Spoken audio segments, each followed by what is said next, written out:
Hi everyone, welcome to Prudent Classes. Hope all of you are doing good. So guys, इस video में हम discuss करेंगे about the concept of Bayes theorem, जो कि paper के point of view से एक बहुत ही इंपॉर्टेंट टॉपिक है. I'll give you two practical examples as well, जिसके थ्रू आपको ये जो कॉन्सेप्ट है बेस थ्योरम का और अच्छे से क्लियर हो जाएगा.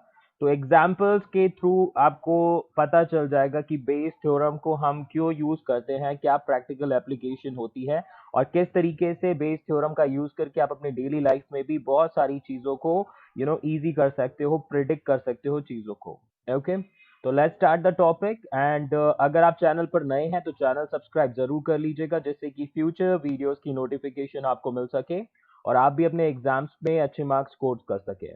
ओके, और जितना हो सके इस वीडियो को शेयर भी कर दीजिएगा अपने दोस्तों के साथ में, so that they can also learn from this particular video. तो जो वीडियो है उसमें हम जानेंगे about the concept and formula of Bayes theorem. Okay, and इसके अलावा will discuss two practical examples to understand the concept properly. तो आपको कॉन्सेप्ट अच्छे से समझाने के लिए मैंने यहाँ पे दो एग्जांपल्स भी इंक्लूड किए हैं. बहुत ही इजी एग्जांपल्स हैं और प्रैक्टिकल एग्जांपल्स हैं जो कि आपको हेल्प करेंगे इस कॉन्सेप्ट को समझने में. और साथ ही साथ आपको पेपर में जो थ्योरी वाला पार्ट लिखना है तो उसके लिए भी पॉइंट्स इंक्लूड किए हैं. Plus I have included the basic formula for the Bayes theorem, जो कि आपको हेल्प करेगा to gain good marks. Okay, तो लेट्स प्रोसीड. तो सबसे पहले एक फ्लो चार्ट यहाँ पर मैंने इंक्लूड करा है एंड फ्लो चार्ट के थ्रू हम क्या जानेंगे कि बेस थ्योरम होती क्या है. तो बेसिक अंडरस्टैंडिंग ले लेते हैं about this particular theorem and उसके बाद में आपको मैं एग्जाम्पल से स्टार्ट करूंगा समझाने और उसके बाद हम फर्दर कॉन्सेप्ट डिस्कस करेंगे. तो let's discuss the Bayes theorem basic points through the flow chart.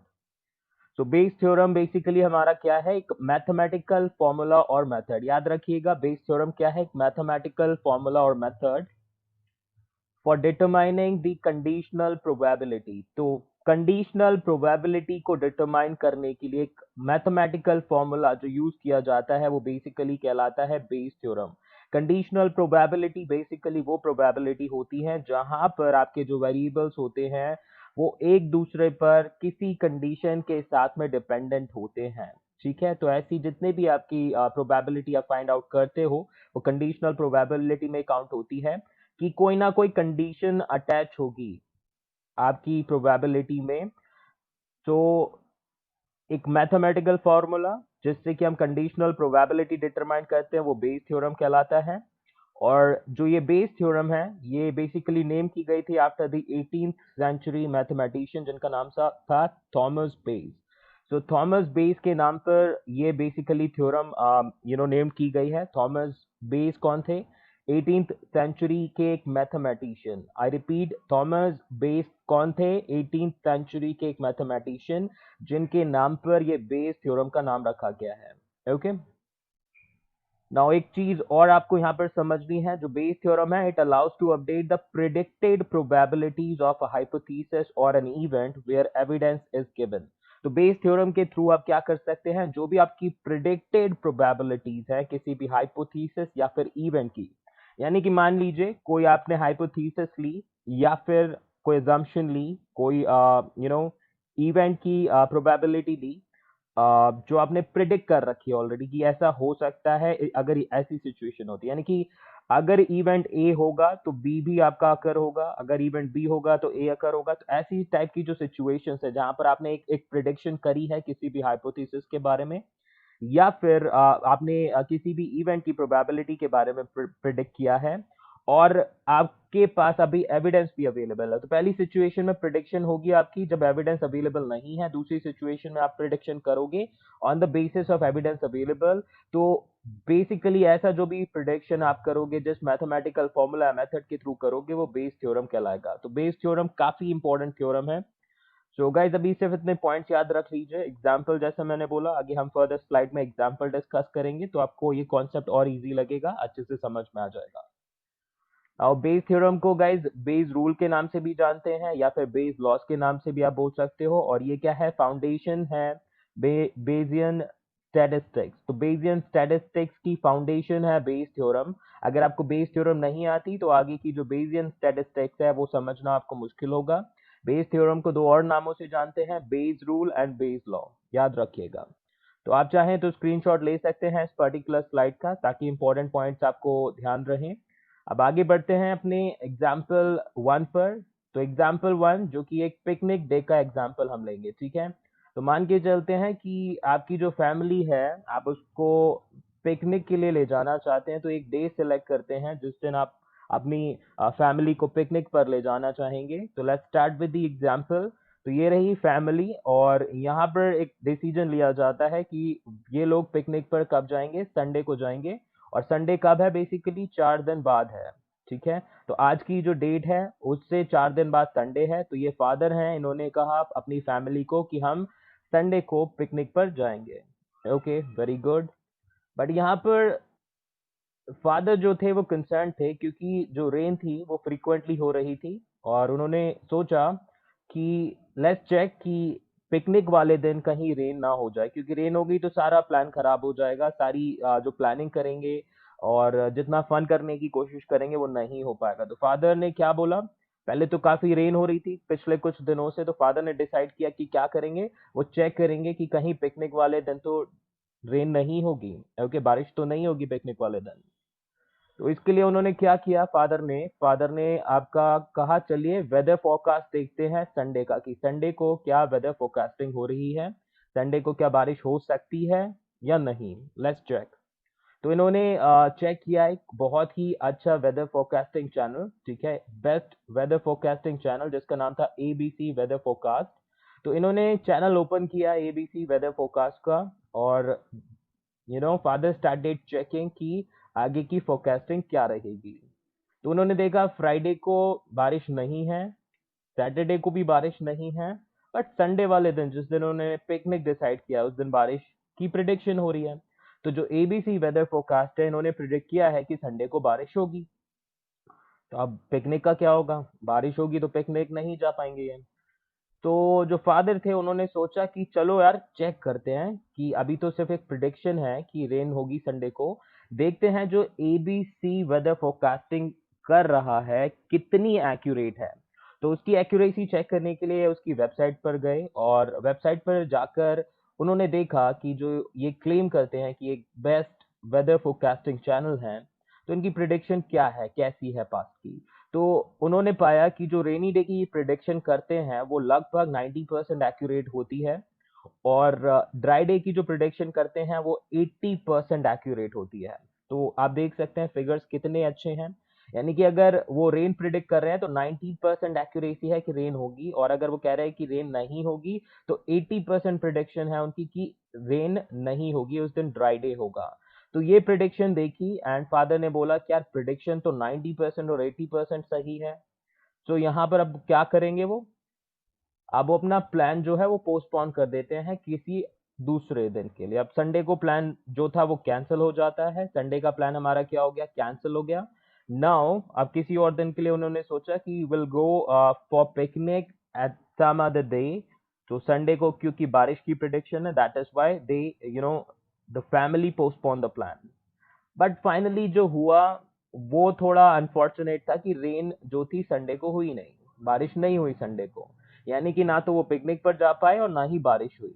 तो क्या हुआ, अब ये क्यों हुआ, ऐसा क्या हो गया कि इनकी जो प्रिडिक्शन थी 90% जो एक्यूरेट होती थी, ऑल ऑफ अ सडन गलत हो गई।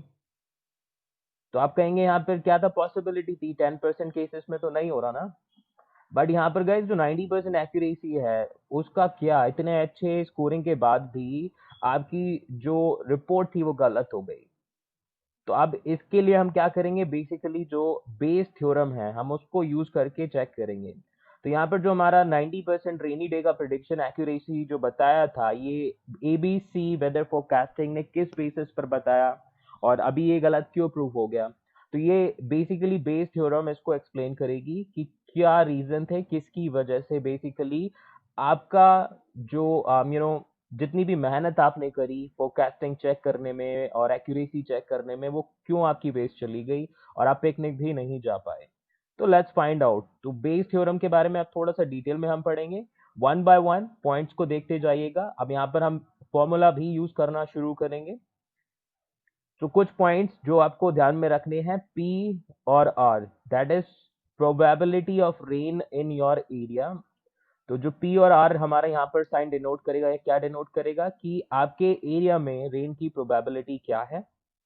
सेकंड, पी एफ, जो कि आपका शो करेगा probability of weather forecaster predicting rain. यानी कि ये बेसिकली वो प्रोबेबिलिटी होगी जहां पर जो वेदर फोरकास्टर है हमारा एबीसी वेदर फोरकास्टिंग, ये प्रिडिक्ट कर रहे हैं rain. Okay, now P F conditional probability का साइन ये होता है कि कंडीशन क्या है, आर के साथ में, P F condition R, that means probability of weather forecaster predicting rain when it has rained actually. यानी कि ये वो बेसिकली प्रोबेबिलिटी शो करेगा जब जो वेदर फोरकास्टर है उसने रेन प्रिडिक्ट किया और एक्चुअली रेन हुआ, तो this will show that probability. Okay, now the last is P R condition F. ठीक है, तो ये आपकी शो करेगा probability of rain when weather forecaster has predicted rain. यानी कि जब आपके वेदर फोरकास्टर ने रेन प्रिडिक्ट की है और उस दिन रेन हुई है, तो ये बेसिकली प्रोबेबिलिटी इस पर्टिकुलर साइन के थ्रू आपको शो होगी। तो ध्यान दीजिएगा, इन पॉइंट्स को आप अच्छे से समझ लीजिएगा, पी एफ आर और पी आर एफ। ध्यान दीजिएगा, यहाँ पर आपका क्या है, कंडीशन क्या है कि जब वेदर फोरकास्टर आपका प्रिडिक्ट करेगा रेन, और दूसरी कंडीशन क्या है, आर मीन्स जब एक्चुअली रेन होगी। पहली कंडीशन कि रेन होगी एक्चुअली और वेदर फोरकास्टर भी रेन प्रिडिक्ट करेगा उस दिन, तो वो आपकी डिनोट की जाएगी पी एफ कंडीशन आर से। और second P R condition F, यानी कि रेन होने की प्रोबेबिलिटी क्या है जब वेदर फोरकास्टर भी रेन प्रिडिक्ट करेगा। ये दो अलग अलग टर्म है और इनको ही समझने के बाद में आपको बेस थ्योरम की क्लैरिटी पता चल जाएगी और आपको पता चल जाएगा कि आपके साथ क्या गलत हुआ। आपकी जो फादर ने इतनी मेहनत करी थी फैमिली की पिकनिक के लिए, तो वो गलत कैसे प्रूव हो गई, उनका जो फाइनल कंक्लूजन था वो गलत कैसे हुआ। मतलब रेन तो होनी नहीं थी, फिर भी उन्होंने पिकनिक कैंसिल कर दी just on the basis of the 90% accuracy prediction that the ABC weather forecasting did। तो चलिए अब आगे बढ़ते हैं। अब अज्यूम करते हैं कि जो हमारी डेटा है हर 100 डे में क्या होता है, लगभग 10 दिन बारिश होती है। तो इट रेन्स फॉर 10 डेज। सो हमारी जो प्रोबेबिलिटी है रेन होने की वो कितनी है, 10 डिवाइडेड बाय 100। यानी कि 10 दिन बारिश हुई आउट ऑफ 100, तो कितनी है, 0.1। यानी कि बारिश होने की पॉसिबिलिटी या प्रोबेबिलिटी 100 डेज में कितनी है, 0.1, क्योंकि बारिश सिर्फ और सिर्फ 10 दिन हो रही है आउट ऑफ 100 डेज। नाउ जो हमारी वेदर फोरकास्टिंग एक्यूरेसी थी वो लगभग थी 90%। तो लगभग इन 10 दिन में से अगर हम बात करें तो जो हमारी एबीसी वेदर फोरकास्टिंग है, उन्होंने रेन 10 में से 9 दिन के लिए करेक्ट प्रिडिक्ट करी। यानी कि 10 दिन में अगर उन्होंने बोला कि रेन होगी, 10 में से 9 दिन रेन हुई, एक दिन रेन नहीं हुई। सो गाइज फर्स्ट पार्ट तो हमारे यहाँ पे डिस्कस हो गया एंड आई एम श्योर कि इतना आपको समझ में आ चुका होगा। नाउ अब एक और एस्पेक्ट देखिएगा कि out of 100 days 10 days rain हो रही है, तो बाकी के 90 डेज रेन नहीं होगी। तो it does not rain for 90 days. और weather forecasting accuracy dry day के लिए कितनी है, 80%। दैट मीन्स कि अगर 100 डेज में वो प्रिडिक्ट कर रहे हैं रेन ड्राई डे के बारे में, तो लगभग 80 डेज उनके एक्चुअली सही है, 20 डेज गलत है। तो यहाँ पर अगर हम बात करें तो 90 डेज की जो डेटा है इसमें से क्या है, 18 दिन बारिश हो रही है, 20% का एरर रेट वो लेकर चल रहे हैं। तो इन टोटल 10 में से 10 दिन जिस बारिश हो रही है उसमें से 9 दिन उन्होंने सही प्रिडिक्ट किए, बाकी के वो खुद कह रहे हैं कि 20% उनकी जो डेटा है ड्राई डे के लिए वो गलत रहेगी। तो लगभग वो यहाँ पर भी अपना 18 डेज का कवर अप कर रहे हैं। तो according to the ABC weather forecasting, लगभग अगर हम देखें तो इन टोटल वो कितने दिन के लिए प्रिडिक्ट कर रहे हैं रेन को, 9 प्लस 18 दैट इज 27। तो ये एक्चुअली उनकी जो वेबसाइट थी हमने जिस पर देखा कि उनकी एक्यूरेसी रेट क्या है, कि जब वो रेन प्रिडिक्ट कर रहे हैं और एक्चुअली तब रेन हो रही है तो वो लगभग कितनी है, 90% हो रही है। और जब वो ड्राई डे की प्रिडिक्शन कर रहे हैं तो 80% सही जा रही है डेटा। तो इन सब डेटा को यूज करके हमें पता चला कि उनकी फोरकास्टिंग के अकॉर्डिंग लगभग 100 डेज में से 27 डेज बारिश होनी चाहिए थी। तो इसकी जो प्रोबेबिलिटी निकली वो क्या निकली, कि प्रोबेबिलिटी जो थी फोरकास्टिंग की, वेदर फोरकास्टर की, कि रेन होगी, वो कितनी थी आपकी यहाँ पे, 27 डिवाइडेड बाय 100 दैट इज 0.27। तो ये एक्चुअली फोरकास्टिंग थी उनकी जो कि रेन के लिए थी। और नाउ अभी हमारे पास जो डेटा अवेलेबल थी, जो उन्होंने प्रोवाइड करी थी, वो थी PFR। हमने जो 90% एक्यूरेसी वाला देखा था, point, that was about 0.90 probability या फिर पॉसिबिलिटी, वो था weather forecaster predicting rain when it has actually rained. यानी कि अगर 10 दिन की वो प्रिडिक्शन करते हैं तो 10 दिन में से कितने दिन एक्चुअली रेन हुई, वो थी 90%। तो ये थी प्रिडिक्शन जो उन्होंने अपनी वेबसाइट पर दिखाई थी, जिसको देखकर फादर ने बोला था कि यार रेन के चांसेस इनके बहुत अच्छे हैं, ये फोरकास्ट अच्छे से करते हैं।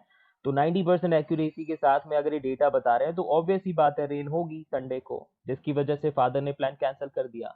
लेकिन यहाँ पर जो फादर थे उनको उसकी जगह बेस थ्योरम का यूज करके अपनी PR condition F find out करनी थी। यानी कि उन्हें पता करना था कि रेन की प्रोबेबिलिटी क्या होगी जब वेदर फोरकास्टर भी रेन प्रिडिक्ट कर रहा है। अगेन, ये प्रिडिक्शंस हैं तो गलत हो सकती हैं, तो फादर को क्या चेक करना चाहिए था कि रेन की प्रोबेबिलिटी क्या होगी जब फोरकास्टर भी रेन प्रिडिक्ट कर रहा है। तो जो टोटल नंबर ऑफ डेज क्या है रेन हो रही है, वो 9 है। और फोरकास्टर कितना है प्रिडिक्ट कर रहा, 27। तो मतलब 27 दिन में से 9 दिन बारिश हो रही है। 27 दिन जो कि आपका प्रिडिक्ट किया जा रहा है फोरकास्टर की तरफ से, और 9 दिन बारिश हो रही है। तो आपकी जो प्रोबेबिलिटी निकली वो निकली 0.33। कहाँ 90% एक्यूरेसी और कहाँ पर आपकी 33% हो गई गाइस। तो ये है एक्चुअल पिक्चर, आपको दिखाया कुछ और है कुछ यहाँ पर। एज एन इंडिविजुअल हमें भी यही डेटा की रिक्वायरमेंट होती है, जो कि हम बेस थ्योरम को यूज करके फाइंड आउट कर सकते हैं। लेकिन यहाँ पर जो 90% की डेटा दिखाई है वो फोरकास्टिंग कंपनी ने उसके अकॉर्डिंग दिखाई है कि कितने दिन उन्होंने आपकी रेन प्रिडिक्ट करी और उसमें से कितने दिन बारिश हुई है। ठीक है, अब यहाँ पर उल्टा है, आपको चेक करना है कि रेन होगी उस दिन रेन की पॉसिबिलिटी क्या है जब आपकी जो फोरकास्टर वेदर फोरकास्टर है वो बेसिकली आपका रेन प्रिडिक्ट कर रहा है। तो आउट ऑफ 100 डेज अगर हम बात करें तो जो वेदर फोरकास्टर है उसके 33 डेज करेक्ट आपकी प्रिडिक्शन होगी। बाकी के जो 67 डेज हैं इसमें आपकी जो प्रिडिक्शन होगी वो गलत होगी। तो ये है एक्चुअली बेस थ्योरम का प्रैक्टिकल यूजेज, और आप जिसको यूज करके भी बहुत सारी चीजों के रिगार्डिंग एक्यूरेसी को फाइंड आउट कर सकते हो या पॉसिबिलिटी को फाइंड आउट कर सकते हो। सो गाइज, अब हम बढ़ते हैं अपने नेक्स्ट एग्जाम्पल पर। तो first example I am sure कि आपको अच्छे से समझ आ चुका होगा। एग्जाम्पल नंबर 2 में अब हम डिस्कस करेंगे basically dangerous fire and smoke का केस। ठीक है, तो इसके थ्रू जानेंगे कि कैसे हम बेस थ्योरम का यूज करके फाइंड आउट कर सकते हैं प्रोबेबिलिटी पर्टिकुलर सिचुएशंस पे। तो सबसे पहले हम कुछ पॉइंट्स समझेंगे जो कि हमारे बेस थ्योरम की अंडरस्टैंडिंग के लिए बहुत ही इंपॉर्टेंट है। तो डेटा हमारे पास है कि डेंजरस जो फायर्स होते हैं वो काफी रेयर होते हैं। लगभग 1% चांस होता है कि जब भी आग लगती है तो बहुत ही डेंजरस फायर में कन्वर्ट हो जाती है। और स्मोक जो होती है, यानी कि धुआं जो होता है जब भी फायर जलता है तो कॉमन होता है। अब बारबेक्यूज वगैरह बहुत यूज होते हैं फॉरेन कंट्रीज में, तो उसकी वजह से जो स्मोक होती है लगभग कॉमन होती है। और यहाँ पर उसका परसेंटेज दे रखा है 10%। और 90% जो डेंजरस फायर होता है वो भी स्मोक आपका क्या करता है, क्रिएट करता है। तो मतलब अगर कोई फायर होता है और बहुत ही ज्यादा बड़ा फायर हो जाता है, देखा होगा आपने अमेजोन के जंगल में फायर हो गया या बहुत सारे फॉरेस्ट में फायर हो जाता है, तो 90% जितने भी डेंजरस फायर है उनमें काफी ज्यादा स्मोक निकलता है। और बाकी जो 10% आपका जो स्मोक होता है वो बारबेक्यूज या फिर आपका जो फायरवुड वगैरह का काम किया जाता है उसकी वजह से होता है। और डेंजरस फायर की प्रोबेबिलिटी कितनी है, लगभग से 1%। स्मोक ड्यू टू बारबेक्यूज और फायरवुड यूजेज इज 10%। और 90% डेंजरस फायर जो है वो आपका स्मोक क्रिएट करता है, जनरेट करता है। That is what mentioned here. अब हमें निकालनी क्या है, probability of dangerous fire when there is smoke. तो हमें यहाँ पे ये तो पता चल गया कि डेंजरस फायर अगर होगा तो उस टाइम पर स्मोक होने की प्रोबेबिलिटी है 90%।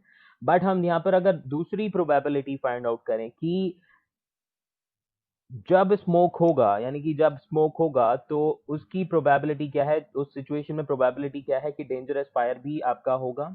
ठीक है, डेंजरस फायर स्मोक बनाता है, उसकी प्रोबेबिलिटी 90% है कि, लेकिन जब स्मोक होगा तो उस सिचुएशन में डेंजरस फायर होने की क्या पॉसिबिलिटी है, तो उसको हम यहाँ पर फाइंड आउट करेंगे। तो उसकी प्रोबेबिलिटी होगी P, that is probability fire condition क्या है, स्मोक, यानी कि फायर कब होगा, जब स्मोक होगा तब फायर होने की क्या प्रोबेबिलिटी है। तो P फायर यानी कि फायर होने की प्रोबेबिलिटी क्या है डेंजरस फायर की, P स्मोक और कंडीशन फायर, यानी कि स्मोक, जब फायर होता है तो स्मोक भी होगा यहाँ पे उस सिचुएशन में।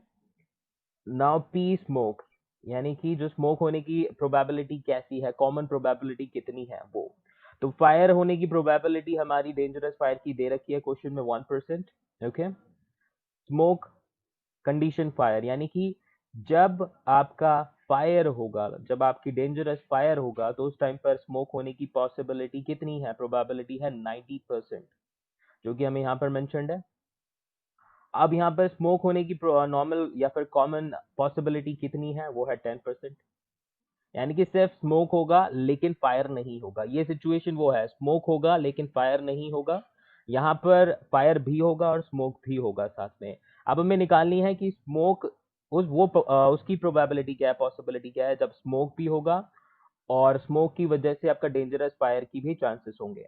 तो दैट इज 9% ओनली। ओके, तो वो प्रोबेबिलिटी क्या है, वो पॉसिबिलिटी क्या है जबकि स्मोक भी होगी और स्मोक की वजह से आपका डेंजरस फायर की चांसेस भी होंगे, तो वो हमारा निकलेगा लगभग 9%। ठीक है, तो ये थी हमारी दूसरी एग्जांपल जिसमें हमने यूज करा, ये है बेसिकली आपकी बेस थ्योरम, जिसको अप्लाई करके हमने यहाँ पर अपना डेटा फाइंड आउट करा। तो इस तरीके से आप बेस थ्योरम को कई जगह अप्लाई कर सकते हैं। अब थोड़ा सा हम कॉन्सेप्ट के बारे में जानते हैं बेस थ्योरम के, एंड देखेंगे कहाँ कहाँ आप इसको यूज कर सकते हैं और इसका फाइनल फॉर्मूला क्या है। Okay, so let's discuss. Point number one is on the screen and it says Bayes theorem provides a principled way for calculating a conditional probability and is considered as a powerful tool in the field of probability. तो probability में सबसे ज्यादा use होने वाला और सबसे powerful tool है Bayes theorem अगर हम बात करें। और ये बेसिकली क्या करता है, आपको प्रोवाइड करता है कंडीशनल प्रोबेबिलिटी को कैलकुलेट करने का एक एक प्रिंसिपल वे या प्रिंसिपल पैथ, जिसके थ्रू आप क्या कर सकते हैं, कंडीशनल प्रोबेबिलिटी को इजीली कैलकुलेट कर सकते हैं। तो बेस थ्योरम के थ्रू क्या कर सकते हैं आप, जो कंडीशनल प्रोबेबिलिटीज है उनको कैलकुलेट कर सकते हैं और एक बहुत ही पावरफुल टूल होता है ये फील्ड ऑफ प्रोबेबिलिटी में। Now applications of Bayes theorem are widespread and not limited to the financial realm. तो जो बेस थ्योरम है वो सिर्फ मैथ्स में ही नहीं, बेसिकली आपका फाइनेंस के सेक्टर में भी यूज होती है और भी बहुत सारी जगह हैं जहां पर आजकल बेस थ्योरम को यूज किया जाता है। एग्जाम्पल के तौर पर आपकी जो बेस थ्योरम है वो आपकी आजकल मेडिकल टेस्ट रिजल्ट्स की एक्यूरेसी डिटरमाइन करने के लिए भी यूज की जाती है। और इसमें हम कंसीडरेशन में लेते हैं कि how likely any person is to have a disease and the general accuracy of the test। तो यहाँ पर हम चेक करते हैं कि जो हमारा टेस्ट की एक्यूरेसी है वो कैसी रहेगी, और कोई भी पर्सन हो जिसका हम टेस्ट कर रहे हैं उसकी डिजीज, उसमें डिजीज होने की चांसेस क्या है, यानी कि कोई भी इंडिविजुअल है उसकी डिजीज कैप्चर करने की पॉसिबिलिटी क्या है, और आपकी जो टेस्ट की एक्यूरेसी है उसके बेसिस पर हम फाइंड आउट करने की कोशिश करते हैं। अब बेस थ्योरम की अगर हम बात करें तो आजकल ये मशीन लर्निंग की फील्ड में भी बहुत ज़्यादा यूज हो रही है। तो आपके मेडिकल टेस्ट के रिजल्ट चेक करने के लिए मैथ्स में बेसिकली, फिनेंस सेक्टर में बेसिकली, और आपको यहाँ पर मैंने देखिए जो एग्जांपल नंबर 1 डिस्कस करा उसमें हमने प्रैक्टिकल एप्लीकेशन देख ली जहाँ पर आप अपने normal day to day usages के लिए भी बेस थ्योरम को यूज कर सकते हो। तो बहुत सारी जगह पर आप क्या कर सकते हैं, इस पर्टिकुलर थ्योरम को यूज कर सकते हैं।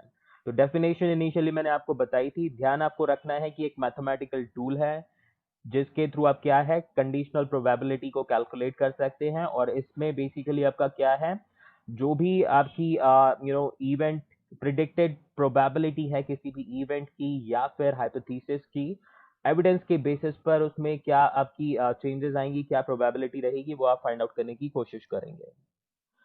नाउ गाइस, अब हम बात करेंगे फॉर्मूला की बेस थ्योरम की, और ये लास्ट पॉइंट होगा जो कि हम इस वीडियो में डिस्कस करेंगे, and after that I will be ending this video.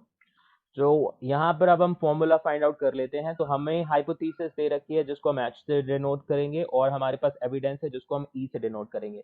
तो अभी हम स्टैंडर्ड फॉर्मूला यहाँ पर क्रिएट करेंगे बेस थ्योरम का। तो हमने माना कि हाइपोथेसिस जो है उसको हमने H से डिनोट किया और एविडेंस को E से। तो बेस थ्योरम के अकॉर्डिंग जो रिलेशनशिप होगा between the probability of the hypothesis before getting the evidence वो रहेगा PH। तो हाइपोथेसिस की प्रोबेबिलिटी क्या रहेगी जब आपका एविडेंस आपके पास नहीं होगा, वो होगा PH। और प्रोबेबिलिटी हाइपोथेसिस की तब क्या होगी जब एविडेंस मिल जाएगा, तो that will be PH condition E। और फॉर्मूला हमारा कैसे लिखा जाएगा, फॉर्मूला आपका ये रहा, ठीक है। PH कंडीशन E बराबर PE कंडीशन H, यानी कि प्रोबेबिलिटी क्या है एविडेंस मिलने की जब आपका हाइपोथेसिस आपको कोई दे रखा है, यानी कि एक हाइपोथेसिस पर एविडेंस मिलने की क्या पॉसिबिलिटी है या प्रोबेबिलिटी है, ये है PH यानी कि हाइपोथेसिस की क्या प्रोबेबिलिटी है, और PE यानी कि एविडेंस की बेसिकली क्या प्रोबेबिलिटी है, ठीक है। तो ये है हमारा स्टैंडर्ड फॉर्मूला, और इसके थ्रू हम क्या देख रहे हैं, हम फाइंड आउट कर रहे हैं कि एविडेंस मिलने के बाद में उस हाइपोथेसिस की क्या प्रोबेबिलिटी रह जाती है। That is what will try to find out with the help of the Bayes theorem formula. Okay, so guys यहाँ पर जितने भी पॉइंट्स थे वो डिस्कस हो चुके हैं। आई एम श्योर कि एग्जांपल्स के थ्रू आपको ये कॉन्सेप्ट समझ में आ चुका होगा, और फ्लो चार्ट जो हमने डिस्कस किया उसके थ्रू आपने पॉइंट भी समझ लिया होगा। सो अब मिलते हैं नेक्स्ट वीडियो में। वीडियो अच्छी लगी तो लाइक कीजिएगा, जितना हो सके शेयर कीजिएगा अपने दोस्तों के साथ में, ताकि उनको भी हेल्प हो सके। एंड इसी तरह की वीडियोस पाने के लिए सब्सक्राइब जरूर कीजिए। तो मिलते हैं नेक्स्ट वीडियो में। Thank you so much and perform best in your exams. Bye.